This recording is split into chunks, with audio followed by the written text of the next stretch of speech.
Welcome back to our channel. మన రాజమౌళి గారి మహేష్ బాబు గారి కాంబినేషన్లో వస్తున్న వారణాసి మూవీ యొక్క ట్రైలర్ అనేది ఎలాంటి సెన్సేషన్స్ క్రియేట్ చేసిందో మనందరూ చేసిందే.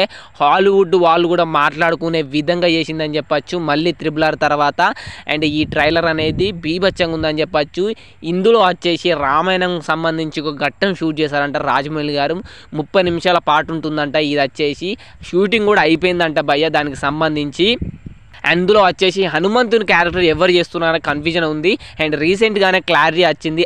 మాధవన్ గారు వచ్చేసి తమిళ యాక్టర్ ఆయనే ఈ రోల్ అయితే చేస్తున్నారంట, హనుమంతుని రోల్ అయితే చేస్తున్నారంట భయ్య. అండ్ మీరు వీడియో కింద కామెంట్ చేయండి, మాధవన్ గారు ఈ క్యారెక్టర్ చేయడం బాగుంటుందా లేదా అని. నాకైతే ఏమనిపించింది అంటే జస్ట్ ఇమాజిన్ చేసుకోండి భయ్య, ఒకవేళ ఆ వారణాసి మూవీలో ఆ హనుమంతుని క్యారెక్టర్ మన గ్లోబల్ స్టార్ రామ్ చరణ్ అన్న చేస్తే ఎలా ఉంటుంది. బీభత్సం అసలు మామూలు కాదు. బాక్స్ ఆఫీస్ కలెక్షన్స్ వేరే లెవెల్కి వెళ్తాయని చెప్పచ్చు భయ్య.